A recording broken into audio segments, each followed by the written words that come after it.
Assalamualaikum warahmatullahi wabarakatuh.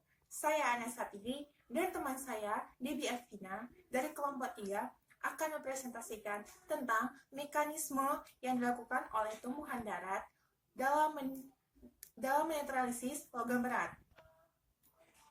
Penyerapan logam berat oleh akar tumbuhan dan pemain apoplas dan siplas. Secara umum, mekanisme penyerapan dan akumulasi logam berat oleh tumbuhan dibagi menjadi 3. Penyerapan oleh akar. Akar tanaman, penyerapan logam berat biasanya akan dibawa di bagian akar atau di bagian rhizofil. Biasanya tergantung pada spesies tanaman.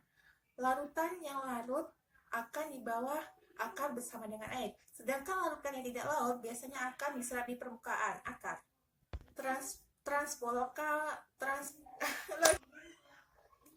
Transkolaski logam dari akar ke bagian tanaman lain. Setelah logam menembus endodermis akar atau senyawa asing mengikuti aliran transpirasi, yaitu melalui jaringan pengangkut xilem dan polen ke bagian tanaman lain. Mekanisme yang terakhir adalah lokalisasi logam pada sel dan jaringan. Hal ini bertujuan untuk mencegah keracunan logam terhadap sel.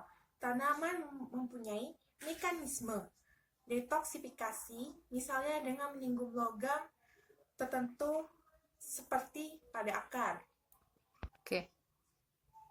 Bayam duri atau Amaryllis phynopsis L merupakan salah satu tanaman yang dapat mengakumulasi logam berat. Ketika tanaman yang terkena atau terkontaminasi logam berat, tanaman akan menghasilkan pitolektar yang membantu dalam fungsi memfasilitasi penyerapan logam berat.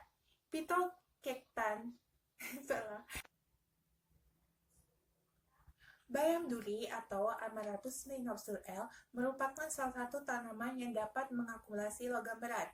Ketika tanaman terkontaminasi logam berat, biasanya tanaman akan menghasilkan pitohelat yang membantu dalam memfasilitasi penyerapan logam berat. Pitohelatin adalah reaktif peptida tiol yang terdiri dari glutathione, cysteine, dan asam amino. Glutathione merupakan antioksidan alami yang dipakai dalam reaksi enzim selama pembentukan pitohelatin. Pitohelatin kemudian menyingkap logam berat di dalam vakuola, yang merupakan sel tempat penyimpanan dalam sel-sel tumbuhan. ETA telah dibuktikan dalam meningkatkan atau memulihkan aktivitas reduktase glutathione. Hal ini penting karena penghilangan glu dapat berfungsi penting sebagai sebuah mekanisme untuk polelansi logam.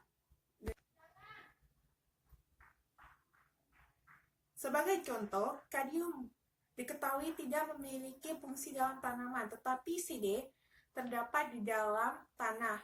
Karena itu mudah diangkut ke sel-sel akar. Mekanisme penyerapan logam berat oleh selulosa.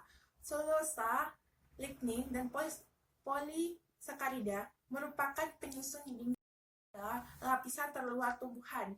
Pada dinding sel terdapat lubang yang berfungsi sebagai saluran antara satu sel ke sel yang lain.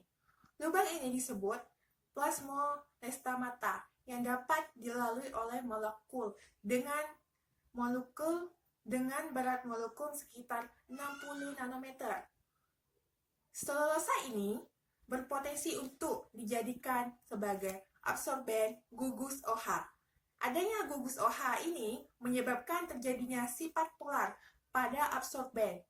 Mekanisme penyerapan terjadi antara gugus OH terikat pada permukaan dengan ion logam bermuatan positif merupakan mekanisme pertukaran ion. Selanjutnya, penjelasannya akan lebih rinci dijelaskan oleh teman saya, Debbie Arvina.